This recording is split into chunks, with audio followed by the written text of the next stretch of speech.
말씀입니다. 오늘 보실 말씀 예레미야서 32장 36절에서 44절까지의 말씀입니다. 우리 함께 봉독하도록 하겠습니다. 그러나 이스라엘의 하나님 여호와께서 너희가 말하는 바 칼과 기근과 전염병으로 말미암아 바벨론 왕의 손에 넘긴 바 되었다는 이 성에 대하여 이와 같이 말씀하시니라. 보라, 내가 노여움과 분함과 큰 분노로 그들을 쫓아 보내었던 모든 지방에서 그들을 모아들여 이곳으로 돌아오게 하여 안전히 살게 할 것이라. 그들은 내 백성이 되겠고 나는 그들의 하나님이 될 것이며 내가 그들에게 한 마음과 한 길을 주어 자기들과 자기 후손의 복을 위하여 항상 나를 경외하게 하고 내가 그들에게 복 주기 위하여 그들을 떠나지 아니하리라 하는 영원한 언약을 그들에게 세우고 나를 경외함을 그들의 마음에 두어 나를 떠나지 않게 하고 내가 기쁨으로 그들에게 복을 주되 분명히 나의 마음과 정성을 다하여 그들을 이 땅에 심으리라. 여호와께서 이와 같이 말씀하시니라. 내가 이 백성에게 이 큰 재앙을 내린 것 같이 허락한 모든 복을 그들에게 내리리라. 너희가 말하기를 황폐하여 사람이나 짐승이 없으며 갈대아인의 손에 넘긴 바 되었다 하는 이 땅에서 사람들이 밭을 사되 베냐민 땅과 예루살렘 사방과 유다 성읍들과 산지의 성읍들과 저지대의 성읍들과 네겜의 성읍들에는 밭을 은으로 사고 증서를 기록하여 봉인하고 증인을 세우리니 이는 내가 그들의 포로를 돌아오게 함이니라. 여호와의 말씀이니라. 아멘. 네, 하나님께서는 이들의 범죄함, 즉 무엇입니까? 하나님의 관계를 하나님께서 부부, 남편과 아내로서의 관계를 설정해 주셨지만 이들은 이것에 집중하지 않았습니다. 이 관계를 무시했습니다. 이 관계를 무시하고 눈길을 주지 않고 오히려 등을 돌리고 이방 신에게 좋아졌던 그 이방 신을 섬겼던 이유는 무엇입니까? 그것은 바로 단 한 가지, 잘 먹고 잘 살기 위해서 이방 신을 바라봤다라는 것입니다. 자, 그러면 우리가 생각해 봐야 될 것이 우리는 하나님을 믿는 목적이 무엇이냐라는 것이죠. 당시의 이스라엘 백성들이 하나님을 섬긴다 하면서 이방신을 바라봤던 이유, 그것은 물질이라고 했습니다.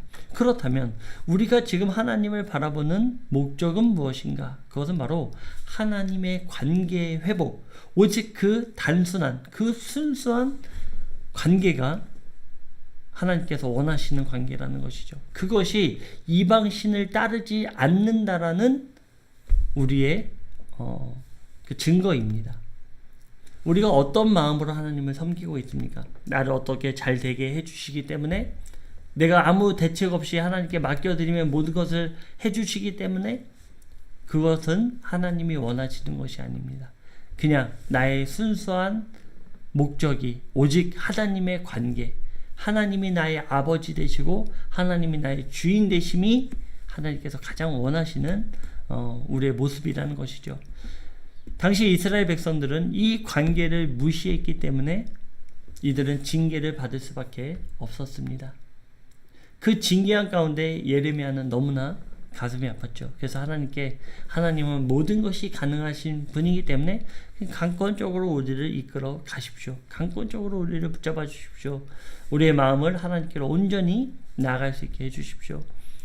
그러나 하나님은 모든 것이 가능하신 분이시기 때문에 오히려 그것을 하지 않는다라는 그 음성으로 우리는 들을 수 있습니다. 하나님이 원하시는 것은 강제적으로 우리를 이끌어 가시는 것이 아닙니다. 단지 우리의 입술로 새 언약 가운데 나의 구주를 인정하는 삶, 예수님을 나의 구주, 그것으로 고백되는 삶이 하나님께서 우리를 이끌어 가시는, 그 고백이 이루어졌을 때는 이제 우리 안에 오셔서 우리의 양심을 붙잡아 주시고 우리의 그 양심 가운데 온전한 것을 바라보며 온전한 것을 분별하게 하시는 그 삶을 살아가게 해주신다는 것입니다.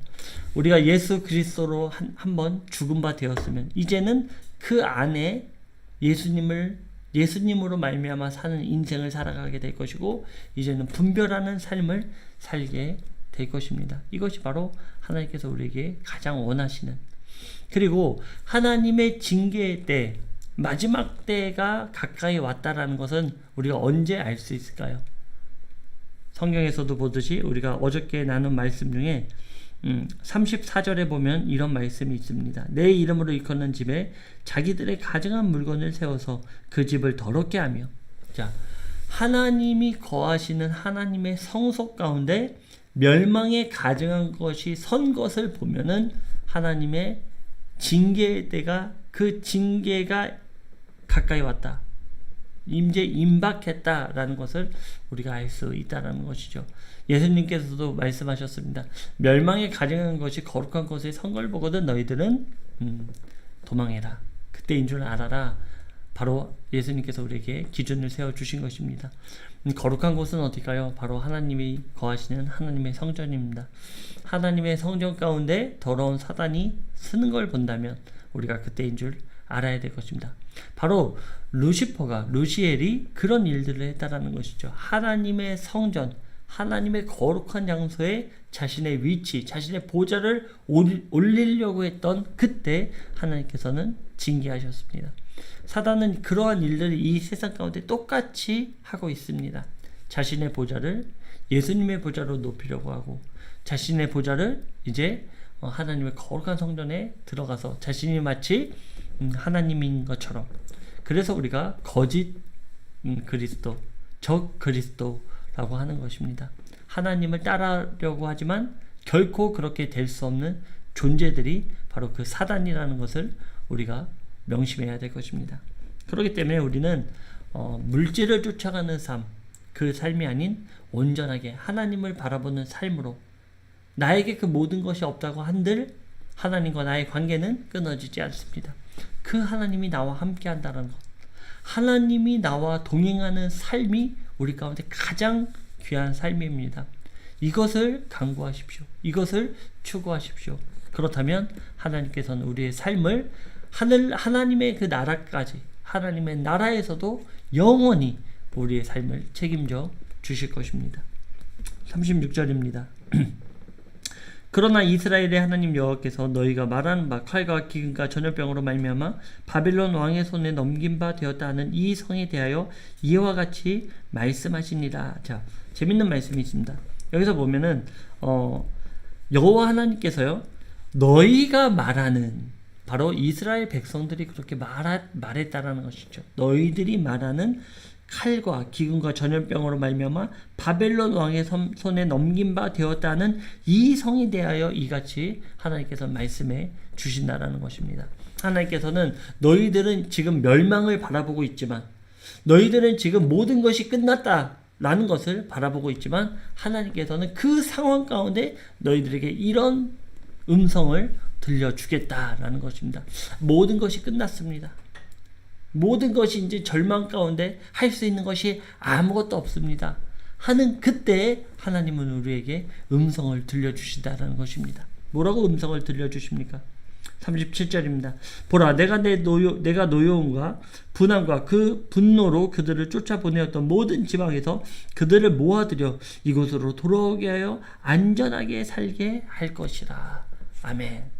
지금은 멸망하게 됐는데요, 하나님. 지금은 칼과 기근과 전염병으로 바벨론 왕의 손에 잡힌 바 되어 우리는 끌려가고 있는데, 모든 것이 초토화되었는데 우리가 무슨 희망을 꿈꿀 수 있습니까? 우리가 무슨 소망을 붙잡을 수 있습니까? 라는 그때 하나님께서는 이렇게 음성을 들려주시는 것입니다. 내가 너희들을 회복시킬 것이다. 내가 너희들을 끌려갔던 모든 곳에서 돌아오게 하여 그 땅에서 살게 할 것이다. 이것이 바로 하나님의 회복의 메시지라는 것입니다. 하나님은 심판으로 끝나는 것이 아니라 회복으로 우리를 영원한 나라로 하나님께서 회복시킨다라는 것을 우리가 알아야 될 것입니다. 여기서 보면요, 37절에 보면요, 그들을 쫓아보내었던 모든 지방에서 그들을 모아들인다라는 것이죠. 지금 하나님께서는 쫓아보내었던 자들을 다시 돌아오게 할 것이다 라는 음성을 들려주시는 것입니다. 저는 이런 많은 그런 주제를 가지고 나눈 적이 있는데, 바로 하나님께서는 바로 1차, 2차, 3차 이것이 무엇을 예표하겠습니까?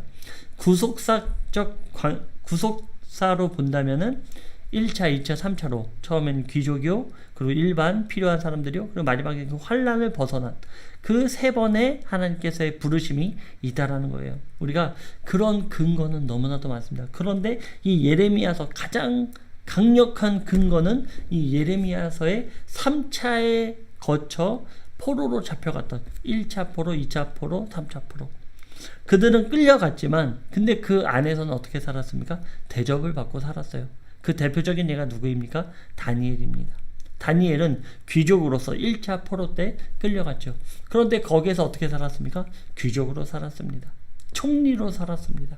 우리가 이것을 집중해서 바라봐야 된다는 것입니다. 하나님께서는 1차, 2차, 3차로 하나님께서 우리를 부르실 것입니다. 첫 번째로는 강력한 부활로, 크레노톤으로 마치 다니엘처럼 귀족들을 불러가는 그 공중의 권세를 뚫고 이겨낼 수 있는 자들을 하나님께서 먼저 부르실 것이고, 그리고 하늘이 청소된 이후에 그곳에서의 깨끗해진 상황 가운데 하나님께서 2차로 필요한 그 전쟁에 사용될 하나님의 군대를 부르실 것이고, 마지막 3차는 어떻게 될까요? 3차는 아주 그냥 초토화된 상태에서 마주 그 땅에 그 징계가 이루어지고 그 징계 가운데 남은 자들을 하나님께서 이제 부르실 것입니다. 그 3차에 걸쳐서 예수님의 부르심, 그것이 있고, 그리고 그 부르심을 받지 못하게 되면 어떻게 됩니까? 진멸되고 만다라는 거예요. 철저하게 심판당하고 만다라는 것입니다. 우리가 이것을 집중해서 알아야 될 것입니다. 그리고 결국에는 그 음성을 하나님께서 들려주시는 거예요. 너희들을 이제 1차, 2차, 3차 때 보냈던 그 모든 육체를 회복시켜서 영원한 나라로 하나님께서 들이시겠다. 그곳에서 살게 하겠다. 하나님께서 말씀해 주시는 것입니다. 38절입니다. 그들은 내 백성이 되겠고 나는 그들의 하나님이 될 것이며 내가 그들에게 한 마음과 한 길을 주어 자기들과 자기 후손의 복을 위하여 항상 나를 경외하게 하고 내가 그들에게 복을 주기 위하여 그들을 떠나지 아니하리라 하는 영원한 언약을 그들에게 세우고 나를 경외함을 그들의 마음에 두어 나를 떠나지 않게 하고 내가 기쁨으로 그들에게 복을 주되 분명히 나의 마음과 정성을 다하여 그들을 이 땅에 심으리라. 자, 이때에는 모든 만민들이 이제 하나님을 알게 될 것입니다. 그러면서 너희들은 나의 백성, 나의 자녀가 되고 나는 너희들의 하나님이 될 것이다. 관계에 대한 회복을 하나님께서 말씀하고 있는 것입니다. 너희들의 관계가 이제 나와의 관계가 끊어졌는데 새 언약, 그 약속으로 말미암아 너희들과 내가 하나가 되고, 마치 이제 아담과 하와가 다바크로 하나 되고 또 룻과 누구죠? 그 나오미가 다바크로 하나 되듯이 하나님과 우리가 이제는 하나 되는, 이제 부부의 관계로서가 아니라 이제는 우리 안에 오셔서 우리의 완전한 한 지체로서의 하나가 되는 그런 모습에 대해서 하나님께서 말씀해 주시는 것이죠. 그때는 어떻게 됩니까? 하나님께서 그들에게 한 마음과 한 길을 준다라는 것입니다. 한 마음과 한 길은 누굴까요? 한 마음은 우리의 생각을 지배하는 것이고 한 길은 우리의 행위를 지배하는 것입니다. 그 한 마음과 한 생각으로 하나님을 바라보게 된다라는 것이죠. 그 예수 그리스도의 온전한 길을 따라 나간다라는 것입니다. 그래서 자기 후손에게 복을 위하여 항상 나를 경외하게 하고 또 내가 그들에게 복을 주기 위하여 그들을 떠나지 않는다라는 것이죠. 이것은 영원한 약속으로 하나님께서 영원히 너희들을 떠나지 않을 것이다. 내가 너희들을 심을 것이고 너희들을 뽑지 않을 것이다. 너희들 세우고 넘어뜨리지 않을 것이다. 이것이 하나님의 이제 영원한 약속이라는 거예요. 이 약속을 이제는 대대로 이어서 나가게 하겠다. 하나님의 음성입니다. 42절입니다. 여호와께서 이와 같이 말씀하시니라. 내가 이 백성에게 이 큰 재앙을 내린 것 같이 허락한 모든 복을 그들에게 내리리라. 아멘.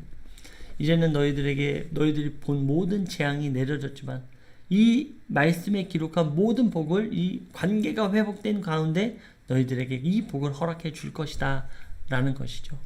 하나님께서 우리에게 준비하시는 것은 영원한 복입니다. 영원히 끊이지 않는 샬롬 가운데, 그 평안 가운데 들어가는 복으로 나아간다라는 거예요. 우리가 이것을 반드시 기억해야 될 것입니다. 하나님은 우리를 위하여 복을 준비하고 계십니다. 그 복이 언제 우리에게 완전한 실현이 될지 모릅니다. 그러나 분명한 사실은 우리가 이 땅 가운데 살아가면서 하나님과 관계가 회복되는 것이 1차적으로 우리의 삶 가운데 가장 큰 복이라는 사실, 우리가 이것을 잊지 말아야 됩니다. 하나님과 나의 관계는 그 어떤 것도 들어와서는 안 됩니다. 그 어떤 이유도 이 관계 가운데 들어와서는 안 됩니다.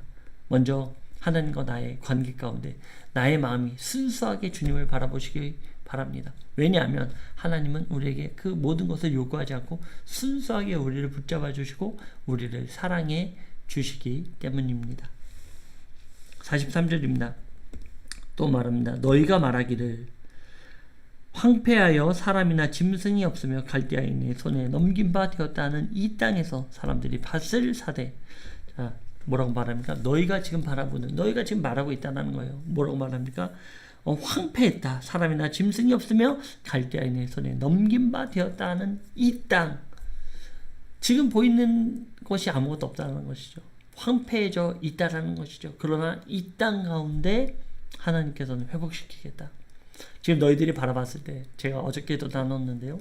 아니, 이렇게 모든 것이 파괴되고 이 지구가 병들 대로 병들어서 이제는 살 수 없는 땅이 되었는데, 마지막 때는 이제 어떤 전쟁이 있습니까? 네, 핵전쟁이 있을 것입니다. 그 핵전쟁으로 말미암아 황폐하게 돼서 이제는 뭐 희망이 없는 이 땅 가운데 무슨 희망을 우리가 바라볼 수 있겠습니까? 그러나 너희들은 그렇게 말하지만 하나님의 바라보심, 하나님의 회복하심은 어떤 회복이 있습니까? 그 땅을 너희들이 사게 될 것이다 라는 것이죠. 네, 그 땅을 회복시켜 줄 것이다. 어떤 땅으로? 아름다운 땅으로. 마치 가나안 땅에 젖과 꿀이 흐르는 것, 또 마치 에덴 동산과 같이 그 땅을 내가 회복시킬 것이다 라는 것이 하나님의 뜻이라는 것이죠. 놀랍지 않습니까? 이 땅 가운데 모든 것이 황폐해져 있고 모든 것이 무너져 있는, 모든 생태계가 끊어져 있는 그 상태 가운데 하나님께서는 회복시킬 것이다. 우리가 어렸을 때 그 먹이 사슬에 대해서 배운 적이 있을 거예요. 동물의 세계는 지금 철저하게 먹이 사슬의 세계입니다. 바로 이 피라미드와 같다라는 것이죠. 그런데 이 피라미드와 같은 구조가 동물 사회에만 있을까요? 그러지 않습니다. 우리가 사는 이 땅 가운데, 우리 가운데에서도 이 피라미드의 먹이 사슬은 그대로 존재하고 있습니다. 하나님은 그러나 이 관계를 원하시는 것이 아니에요. 이 피라미드의 구조, 먹이 사슬의 구조를 하나님께서 원하시는 것이 아닙니다. 동물에서도 또 사람에서도 모든 것이 하나가 되는, 모든 것이 평행이 되는, 모든 것이 동일하게 되는 그것을 하나님께서 원하신다는 것이죠. 물론 천국에서도 누군가는 별처럼 빛나고 누구는 조금 빛나고 하는 결과는 있을 것입니다. 왜냐하면 우리가 이 땅에서의 하나님의 선한 영향력대로 하나님께서는 우리에게 상급을 주시기 때문입니다. 그런 것들은 있겠지만, 그러나 이런 사회처럼 먹고 먹히는, 먹어야만 내가 사는 그런 관계는 아니다라는 것이죠. 동물도 그렇다는 것입니다. 하나님께서는 놀라운 사실로 너희들이 황폐하게 본 이 땅이 회복될 것이고 이 땅에서 사람들이 밭을 살 것이다. 밭을 산다는 건 무엇입니까? 거기서 농작물을 갖고 내는, 황폐한 줄 알고 그 땅이 이제는 썩은 줄 알았지만 하나님께서는 밭을 사서 거기서 농사를 짓게 하는 그 일을 너희들에게 허락해 줄 것이다 라는 사실이죠. 44절입니다. 베냐민 땅과 예루살렘 사방과 유다 성읍들과 산지의 성읍들과 저지대의 성읍들과 네겝의 성읍들에 있는 밭을 은으로 사고 증서를 기록하여 봉인하고 증인을 세우리니 이는 내가 그들의 포로를 돌아오게 함이니라. 여호와의 말씀이니라. 아멘. 하나님께서는 그 땅의 모든 사방으로 회복시켜 주시는 것을 말씀하고 있습니다. 그리고 그것에 대한 기록하고 또 봉인하고 증인까지 내가 세울 것이다 라는 것이 하나님의 뜻이라는 것이죠. 하나님께서는 우리를 세운 그 계획 가운데 완전한 계획, 완전한 약속 가운데 우리에게 그 땅을 허락해 주실 거라는 사실입니다. 하나님께서는 약속하시고 봉해 놓으셨기 때문에 그 약속이 그 풀어지는 날에는, 그 약속의 이행의 날에는 그 봉인된 것을 우리에게 증서로서 보여주실 것이요, 또 증인들을 세워서 우리에게 보여주실 것입니다. 그리고 그 포로들을 돌아오게 하고 그 땅에서 살게 할 것이라는 것이죠. 그들이 끌려갔지만 구속사와 심판사 가운데 있다고 제가 말씀을 드렸습니다. 그러나 그 모든 하나님께서 회복시키고자 하는 자들을 회복시킬 것이고 또 그 땅으로 돌아오게 할 것이다. 이것이 바로 하나님의 뜻입니다. 우리는 이 하나님의 약속을 받아 누리는 삶을 살길 원합니다. 멸망하는 자들과 같이, 그 어느 자들과 같이 모이기를 패하고 또 하나님의 그 율법을 패하고자 하는 모든 사람들과 같이 삶을 살아가는 것이 아니라 온전히 우리는 모이기를 힘쓰고 그 가운데 하나님을 높이는 것에 우리의 한마음을 다하는 우리의 삶이 되어야 될 것입니다. 가장 중요한 것이 무엇입니까? 지금 나의 삶 가운데 나와 하나님과의 관계는 어떠한가? 내가 하나님을 바라보는, 하나님께 간구하는 기도의 제목은 어떠한가? 이것이 가장 중요하다는 것입니다. 어떻습니까? 하나님의 관계 가운데 살아계십니까? 하나님의 관계 가운데 깨어 있습니까? 저와 우리 예배드리는 모든 분들은 그 관계 가운데 깨어 있기를, 또 그 관계가 순수하기를 주님의 이름으로 축원드립니다. 함께 기도하겠습니다.